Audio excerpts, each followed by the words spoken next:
Hey guys, this is Brandon and I'm Drew. We're presidents of the CEO Club here at SHIP, Collegiate Entrepreneurs Organization. We're just going to tell you just a little bit about it. Pretty much it's just a club, anything entrepreneurship, anything business related. You don't have to be a business major to join, but I'll pass it over to Brandon now.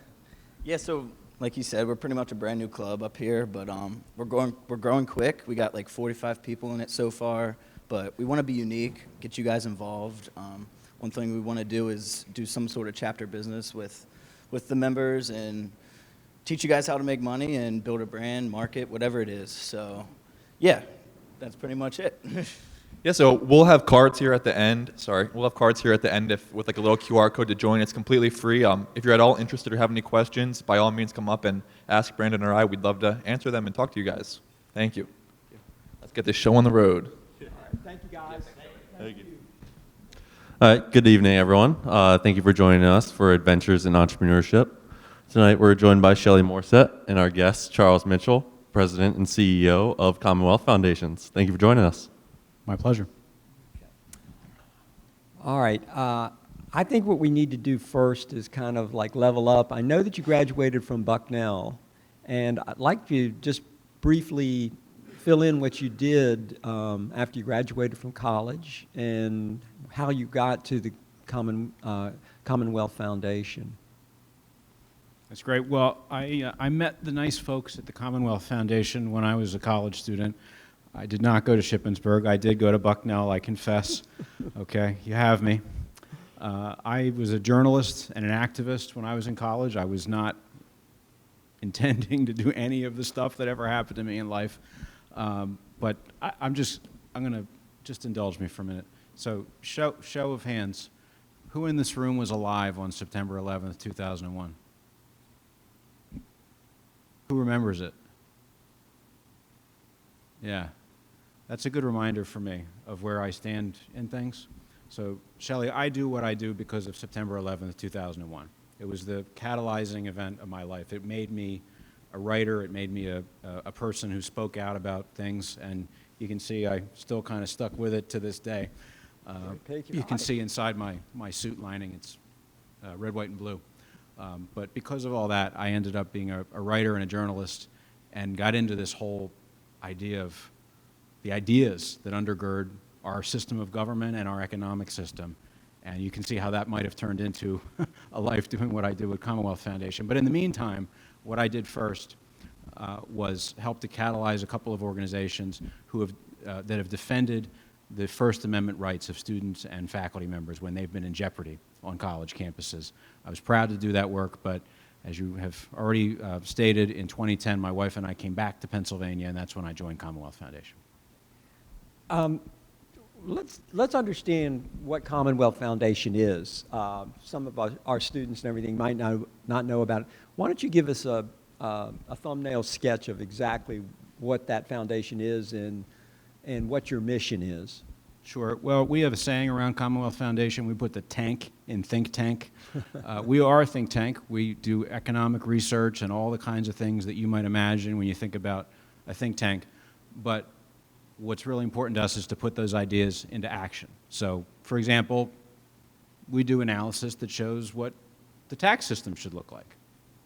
And then through, among other people, a Shippensburg alumna who's in this room tonight, who I'm very proud to work with, our Director of Government Affairs, Abby Haslam, we take that research and we march it up the steps from our office, which is at the foot of the Capitol steps in Harrisburg, into the Capitol, and we put it to use. And we explain to lawmakers what it's going to take in order to have the kind of system where your students and where you, Ian, can be successful. So, for example, by doing that kind of work, not just do we crunch the numbers and say, hey, it would be really great if we had tax policy that looks like this, but over the last 8 years, we have stopped $33 billion in tax increases on you, on your parents, on whatever business you might work for, on everybody sitting in here. And, in fact, after many, many years of the tax burden and the regulation burden and everything else in Pennsylvania getting worse and worse and worse and worse, it's now finally starting to go in the opposite direction. We actually had a business tax decrease last year for the first time that anybody can remember. And we have a new governor who this year, his first 3 executive orders were lightening the regulatory burden on the kinds of businesses that might come out of the entrepreneurship program at Shippensburg University. That's what we do at Commonwealth Foundation. Okay. And specifically, how does your organization, how does the Commonwealth Foundation intersect with entrepreneurship? I mean, that's what, that's our big thing here. Our mission here is to start businesses. In fact, we've started 40 businesses here since I've been here, and then about 30 students have gone back to run family businesses. So that's very important for our students. That's great.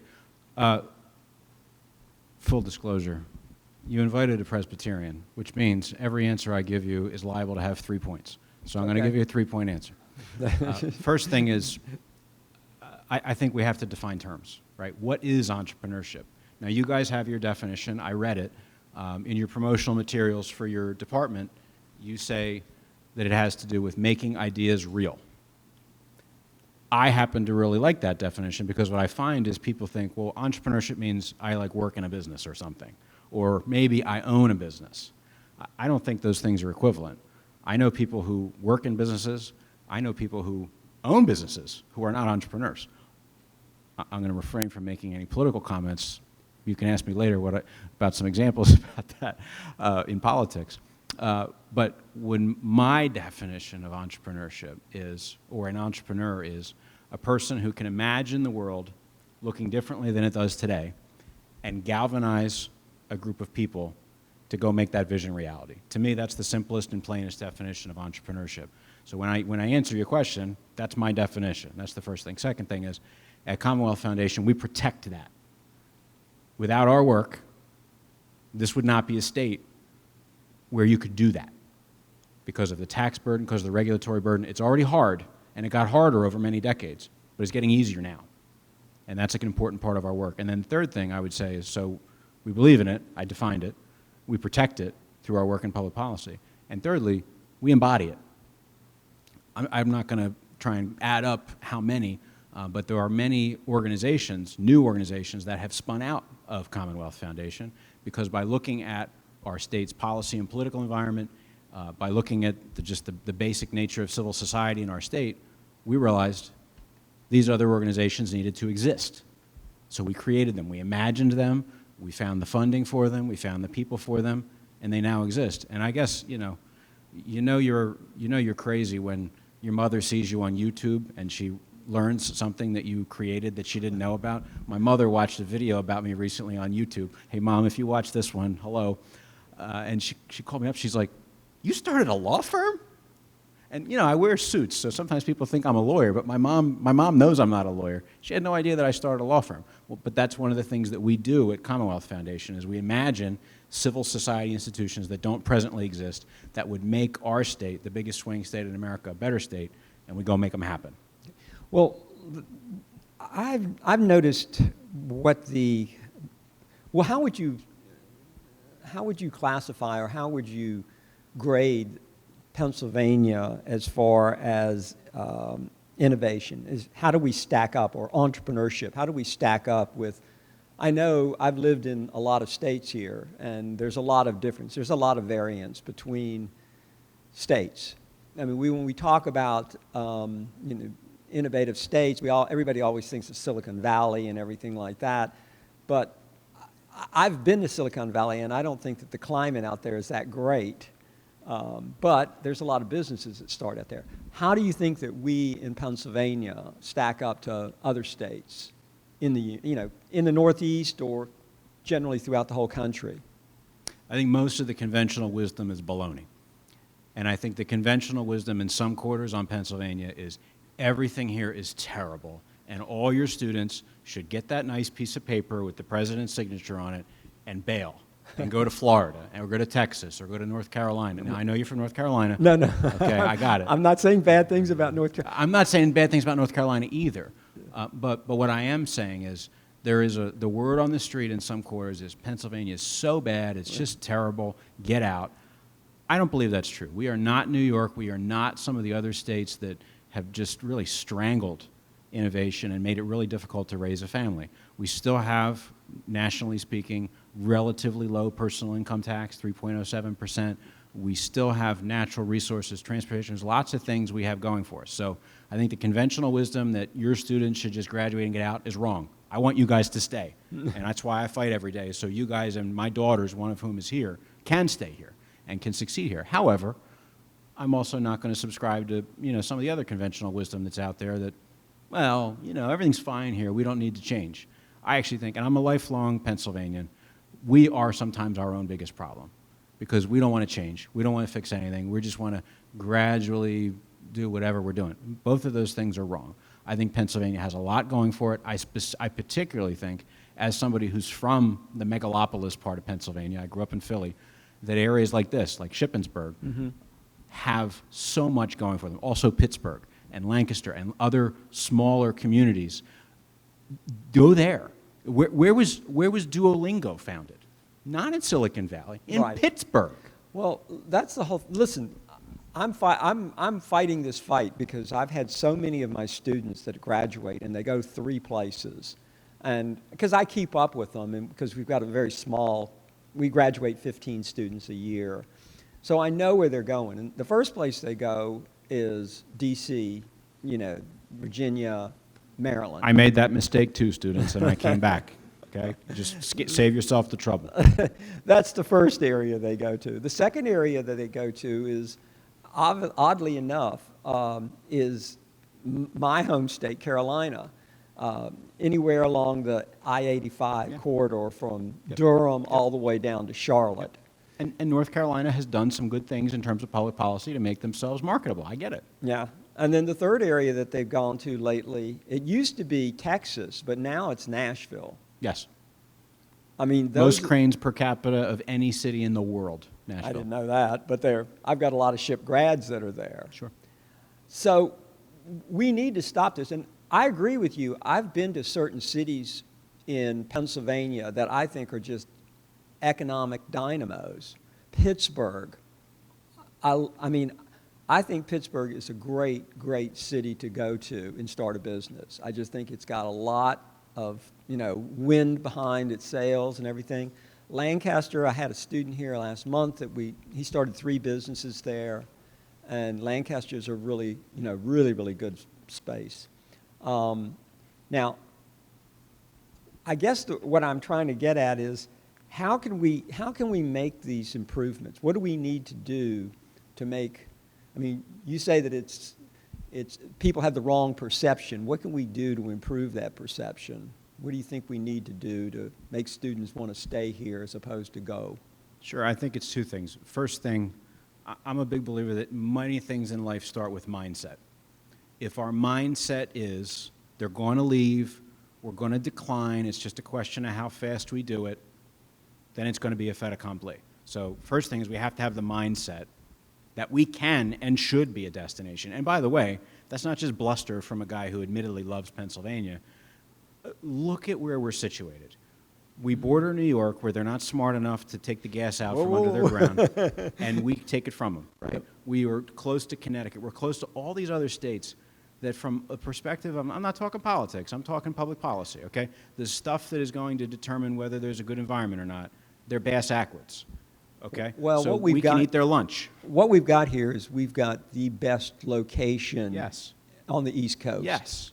Yes, and you can't get that. No, you can't if get. You just go to location wherever. is a competitive advantage. It is. It is. So one, we have to have the mindset that we can take these competitive advantages and do something with them. 2 is we need to put energy into the places and the processes that can actually change it. And my observation of people is, if there are students here tonight who care about the kind of stuff that they think I work on and therefore they came, generally speaking, they think the place to do something about it is Washington, D.C. And I already confessed, I was there, and I learned a lot there. And I don't think I could be the whatever I am today, if not for some of what I learned there. But if you think that you're going to really move the needle in Washington, D.C. in your lifetime, or certainly in the next 10 or 20 years, with the amount of gridlock and everything else that's going on down there, you're mistaken. But that's the bad news. The good news is the place where the decisions are actually made about how children are educated, about what kind of tax burden you're going to be under, about what kind of permits that you have to get to open your business, all the stuff that is actually relevant Right. to your students and to everybody who can hear my voice right now. Those decisions are made in your state capital. Most people don't think about their state capital. They think about D.C., think about their local, right? But there's this big thing that is in the middle that is distant from everyday life. You can't turn on a national news channel and see it usually. You can't drive by and see it. It's usually a little further away, but it's where those decisions are made. Well, states, I don't want to get to, I'm not a lawyer, but states were set up to be the testing grounds Absolutely. for all new ideas. You don't have to be a lawyer to say that. You just have to know your history. Yeah. That's the way this country was designed. Right. And we've forgotten it. And now I'm really going to pick on everybody in the room. Entrepreneurs forget this. And this is the biggest part of my job. Why do I wear boots? Is to kick people in the butt when they need it. And why do I drive around the state a lot? It's to go find entrepreneurs and rally them to this very idea, which is you have forgotten what you're supposed to do. George Washington and all those guys who created this country, they were entrepreneurs. They were involved in the process. And if you're not involved in the process, you are betraying your heritage. And if you're not involved in the state process, where your state senator and your state representative actually care what you think, you're giving away a big opportunity to determine not just whether you can have an environment in which to do business, but the future of this country. So what is the state of the Commonwealth's government up in Harris? I mean, it's up there. I know it's up there. Sure. It's on that I-81 corridor where people wreck all the time. But what is it like there? What's the general mood of things going on there today? The general mood there, I would say, is two things. One is it's hard. It's very hard. And there's a lot of gridlock. We have a Democratic governor, we have a Republican Senate, and we have essentially tied. It is literally tied as of today. The tie is going to be broken, but even when it's broken, they're mostly dysfunctional. Does that sound familiar? Are you reading the national news right now? Okay. But there's a lot of dysfunction. There's a lot of problems, and it's not easy to engage in the process. But I would argue it is opportune. And this is not a political statement. This is a policy and factual statement. The kind of ideas that undergird the kind of society in which entrepreneurs can be successful are ascendant in Harrisburg for the first time anybody can remember. Both major party candidates ran last year on deregulation, less taxes, and more educational freedom. Right. Now, I'm not here to say who did it or who didn't or what party they were. That's not the point. The point is, step one is people have to embrace the right ideas. And the other thing I say, other than that some of the big players have endorsed the president with the mission of entrepreneurship, but furthermore, from personal experience, every single time an entrepreneur aligns him or herself with a person like me or an organization like mine and gets involved in the process, what they find is different from D.C., where United States Senator Pat Toomey, when he was in office, I used to hear from friends of mine who worked for him, he would get 14 million phone calls on the big contested issues. Right. And each one of those 14 million phone calls did not make the difference. But on pension reform, on tax reform, on those kinds of issues, when a state senator or a state representative hears from an entrepreneur in their district, I'm not saying their vote flips, I'm not saying anything like that. I am saying the voice matters, and I am saying it is an opportunity to make your voice heard, not on behalf of your own self-interest, but on behalf of your employees, on behalf of their families, and on behalf of the future of our state.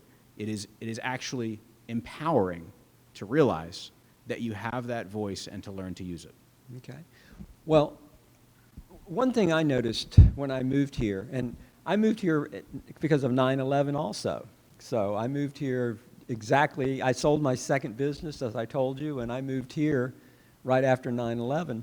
And, we started the entrepreneurship program here.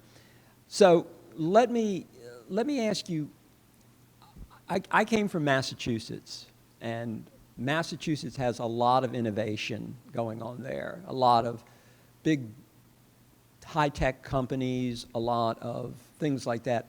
But the thing is it's not because of the state. It was because of the institutions around the state. And I'm not saying that that's plus or minus, but it was the drivers of all the innovation and the entrepreneurship in Massachusetts were the universities, MIT and Harvard and Tufts and all the others.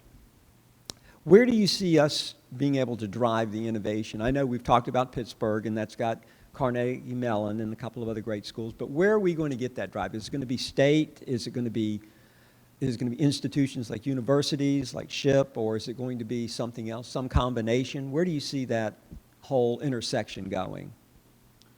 Well, first of all, part of why I was excited to come here tonight is because I think not every university, but universities like this one, with programs and centers like the entrepreneurship program and the entrepreneurship center here, are a huge part of the solution.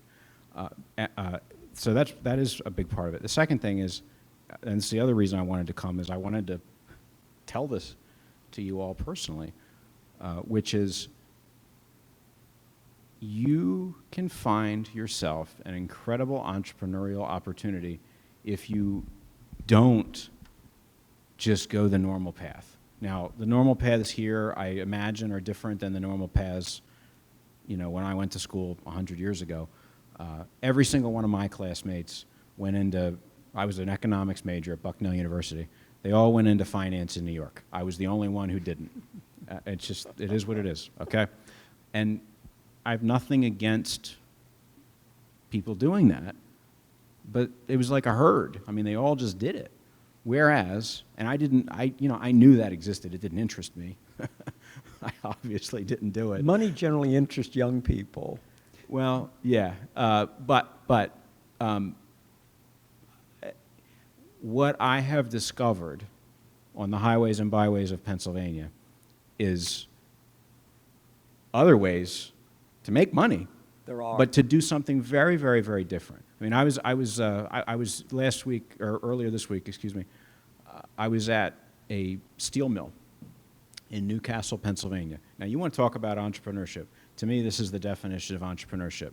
In the mid-'80s, when the steel industry in western Pennsylvania was bottoming out, a young guy came into this business. His father was needing to step out for medical reasons.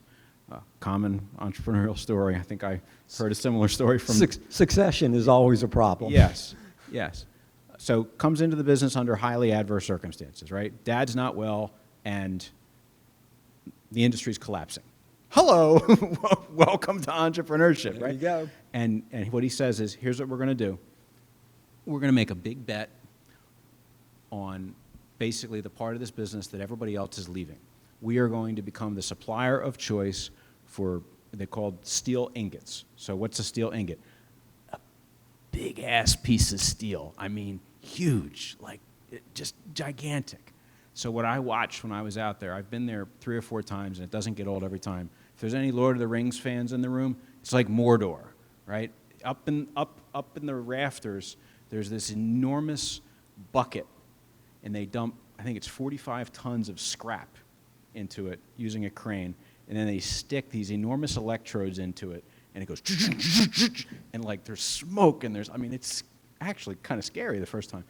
And they melt it, and then they pour it, and they form it into these ingots, and eventually they become, for example, the molds that are used to make your car doors or whatever, right? Like when I was in college, I never knew that was a way to make money. But I'm here to tell you, Pennsylvania is full of ways to make money like that. And it's a wonderful thing, and it's a wonderful opportunity. So what do I think the places are that can drive this kind of change? One, programs like this, and centers like the Diller Center here. And secondly, people going off the beaten path and pursuing opportunities like that. I can attest from personal experience that Pennsylvania is full of them. Okay.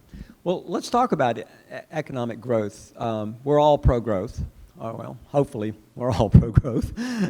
So what do you think, why has growth slowed, not only in Pennsylvania, but throughout the United States? But let's just keep it in Pennsylvania. Why is our economic growth slowed so dramatically over the last 20 years or so? We've had, out-migration of people. Our population has stayed basically the same. It's about 12.9 million or something like that. And as a proud person who now lives in this state, I would like to see more economic growth coming out. Why do you think it's stabilized, or why do you think it's become so stagnant? Sure. Everything you said is a factor. There are others both at the state and national level. Excess spending, excess taxation, excess regulation, all factors. The one that I don't think people name enough or even realize enough is one that is part of what you're doing here and is also very personal to me, and that's education. Our education system was designed charitably for the way the world looked 100 years ago. Our education system was designed primarily, especially our government education system, was designed to turn out people who are going to work in factories. I love factories. Mm-hmm. But there are less and less factories. Right. And if the job that we need people to do is the job of entrepreneurship, we're not doing a very good job inculcating those skills when the prevailing model of education is sit still, shut up, and listen to somebody teach to the lowest common denominator for a large group of people for 7 hours a day. That's just not going to turn out the result that we want. And we have had that system in place for decades, obviously. And there needs to be different, I'll even call them entrepreneurial models to change that. And I think that paradigm is especially bad in K-12 education, which is why, since I don't have enough to do wrangling politicians all day, my wife and I actually started a non-traditional school environment here in Cumberland County where children as young as 6 years old start their own businesses. I know. With a real P&L. I'm going to be a judge. We would love to have you, okay? But that's one example. Another example is what you're doing here. If we want people to be prepared for the realities of the 21st century economy, we have to train them accordingly in our education system. By and large, our education system has not done that. That's a bad thing. I think it drives the stagnation that you've talked about. However, I'm not here to just be a wet blanket on everybody. I am optimistic about the future, and I'm partially part of why I'm optimistic about the future is I think especially in the last few years, both here on the campus of Shippensburg University, but also across our state, tremendous changes have been unleashed in education, in particular in K-12. Kids being at home and parents seeing what was going on Zoom. All of a sudden, a lot of people are pursuing different models of education. Well, as somebody who's doing that 7 hours a day, I don't teach 7 hours a day, obviously, but I understand what you're saying. I'm doing the same thing that somebody did 700 years ago. The only thing they wore were robes and spoke in Latin.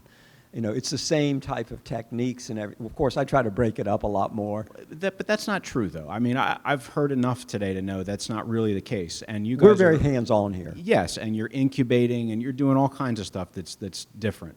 And that's part of what I'm getting at. Is I'm not saying we get rid of professors. I mean, no. We should need to get rid of them. Let me tell you my story. I think that we're going to have to go to a model of student customization and personalization where we've got techniques, whether it's AI or whether it's online or wherever it is, and we need to move to a model where because when students come into school, whether it's K to 12 or whatever, there's such a wide disparity between abilities and not only that, but even attitudes towards education and all that sort of, and even preparation for school, that we're going to have to move to a model that's customized and personalized to meet every student. And we can do that, maybe not right now, but in the future, we're going to be able to move to a model that's like that. And as far as education, I was shocked when I first got here because I was used to working 70 or 80 hours a week as an entrepreneur. And I came here and I started teaching and everything, and I found out that I had all this free time. But then you have to get involved. And that's the whole thing, that you can get your free time taken up, but you have to get involved with the students and make sure the processes are going. And that's what we've got clubs and things like that. I understand what you're talking about when you're talking about great programs, and I think that's going to make a big difference. What I'm really concerned about is that we're going to be able to, education and labor and everything, it's the law of diminishing returns, as I like to say. It's an economic law. You keep on putting in and in and in, and you get less and less out.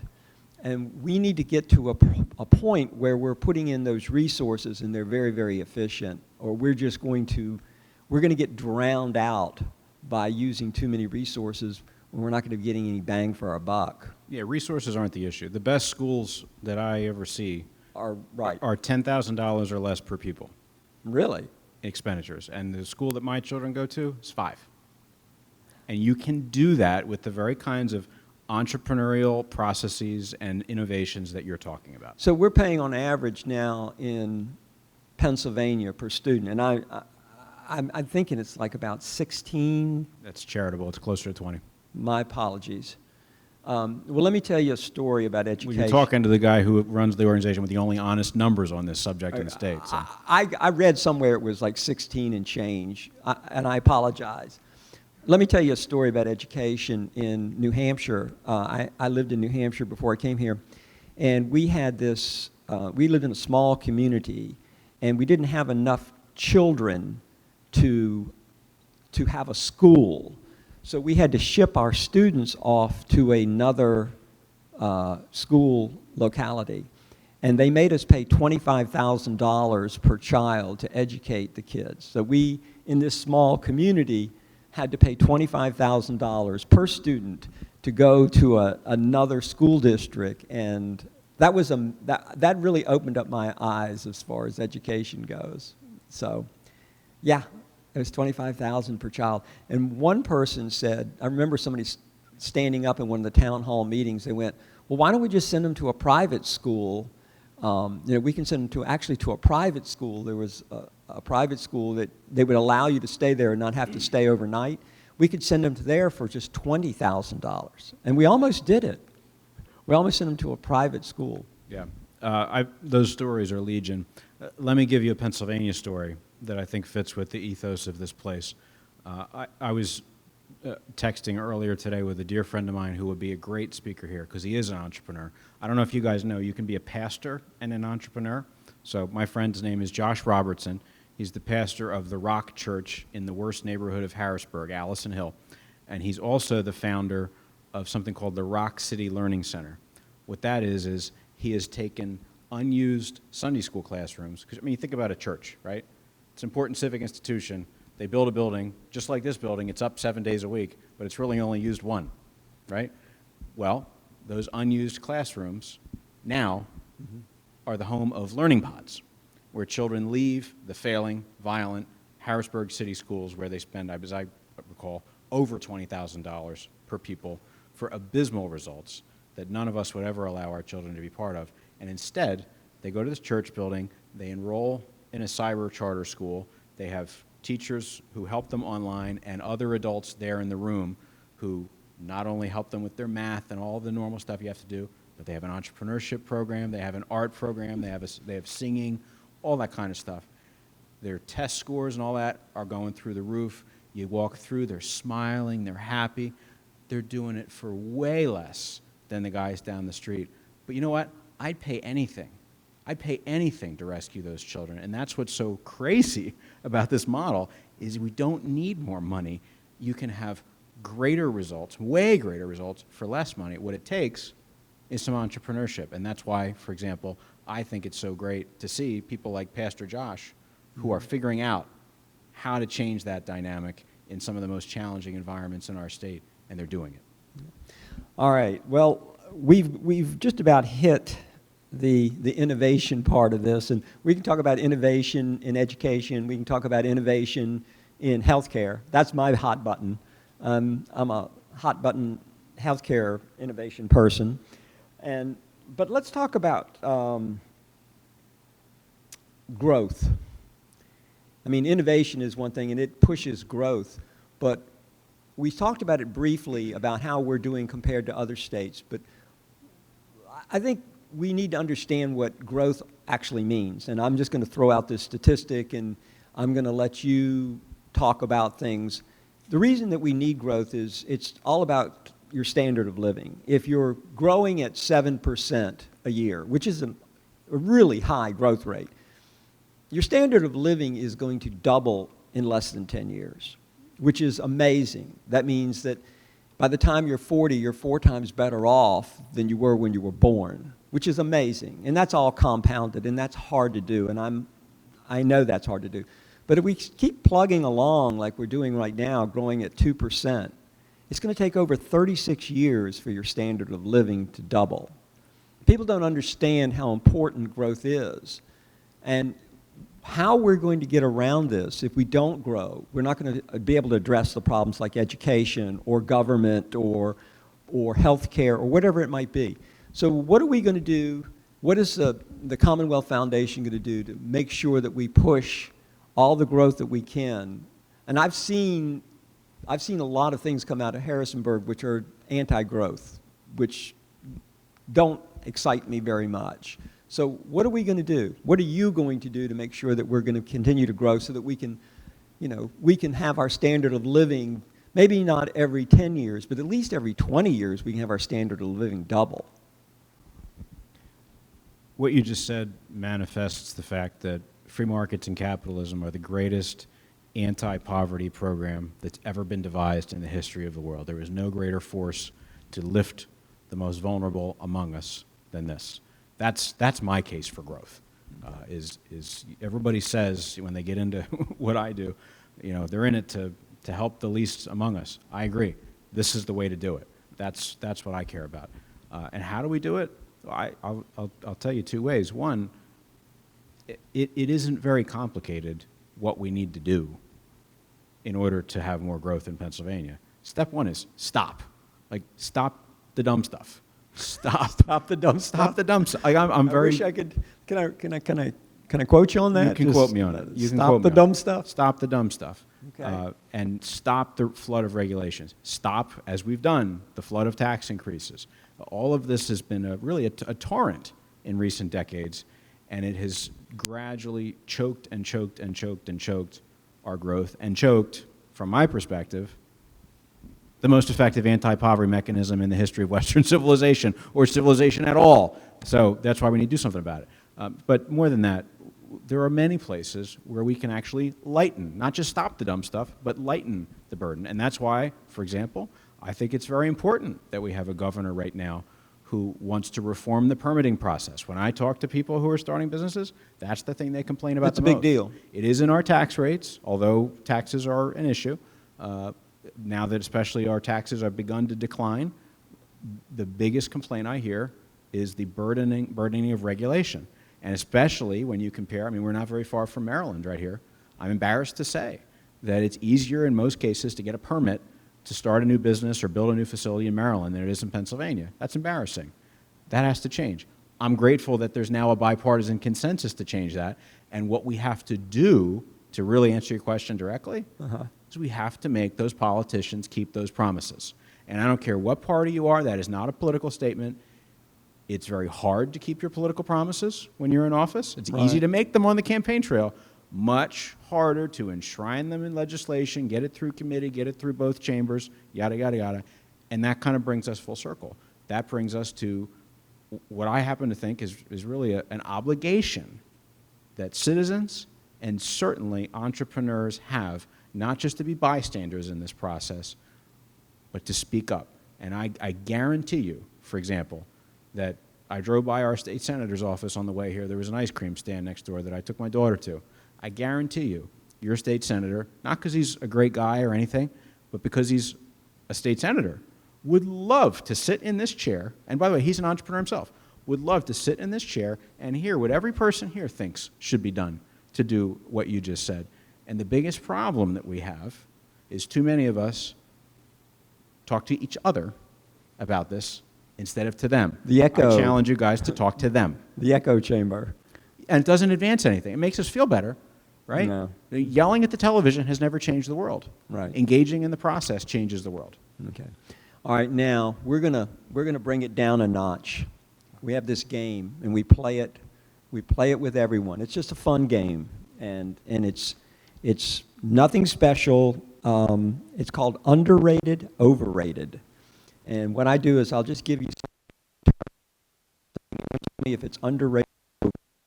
We spoke earlier, and I made a huge mistake. And one of the things I had on here are the Eagles underrated or overrated. And now I know they're underrated as far as you're concerned. Amen. There you go. Well, we've got through that one. All right. So the second one I want to talk about is entrepreneurship in Pennsylvania. Underrated or overrated? Way underrated. Way underrated. People say we don't have it, and they're wrong. I agree with that. I think we're going to be doing better in the future. So that's good. All right, so let's talk about potential growth in Pennsylvania. Underrated or overrated? Underrated. Our biggest problem is our lack of vision for how life could be better. Okay. So are we going to be able to start pulling people to Pennsylvania? Do you Yes. think?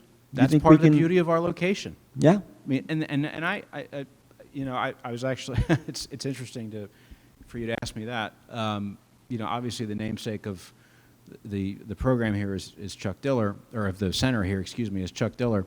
And he was telling me earlier how he was in a community that's a developer. And I actually learned from studying that business a bit that there's a resurgence in America today of people wanting to live near their family. People. Where 10, 20, 30 years ago, the thing was south. Go to Florida, right? Go to whatever. Now, Florida drawing a lot of people from Pennsylvania? Yes, it is. Yes, it is. I'm well aware, okay? But I was not aware, and I think most people are not aware of the survey data that shows that counter trend. That increasingly, people say, it's important to me to live near my family. That's an opportunity for Pennsylvania. If you've got family in, for example, New Jersey, New York, those kinds of places, and you don't want to get soaked with your taxes or anything else, we are currently a good option. We could be a much better option with some of the reforms that we talked about. Right. Well, whenever anybody always talks about retirement, around me, I get a little bit twitchy. But one of the big retirement communities is that golf place. What is it? Out in Fayetteville, North Carolina, Pennsylvania. It's a big golf community. There's a ton of them, and this is why. Yeah. Right? Because I've asked some of these business owners that question, like, why? Why? Because people always tell me, oh, I'm not. The word on the street, like we're talking about earlier, is, oh, I'm not going to build anything in Pennsylvania. But you talk to people who are building beautiful communities. Why are they doing it? Lancaster County is another one. Now, I got to work with your professor here, guys. Like, he keeps saying Lancaster. Lancaster. I mean, come on. I apologize. But no, it's fine. I'll fix it for you. Lancaster County, if you look at it, I mean, it is booming with those types of communities. And Yes. you ask the question. Gettysburg. Right, and why? It's because you have you have people who, a lot of them are from either Philadelphia or the other coastal places. They don't want that hubbub anymore, but they don't want to be a plane ride from their family members. Right. That's a great opportunity for Pennsylvania. Yeah, Penn National is the name of the place. Yeah. There's tons of them. Yeah. Okay. Final one, SHIP Entrepreneurship Program. Underrated or overrated? Go out on a high note. Way underrated. Way It's awesome what you underrated. guys are doing here. I Way hope to be more of a underrated. part of it in the future. All right. Listen, thank you so much. We're going to have some questions from the audience, and we're going to, have a few questions. I'm going to let Ian take the mic, and you can Is there anyone that has any questions? raise your hand. Raise your hand if you have any.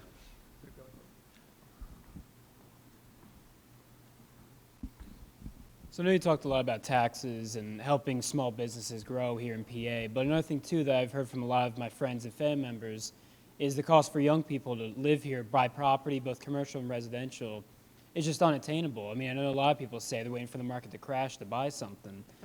Do you see Harrisburg dealing with anything like that? Because it's hard to attract people when the Carolinas property is so much cheaper than ours. Yeah, it's a critically important question.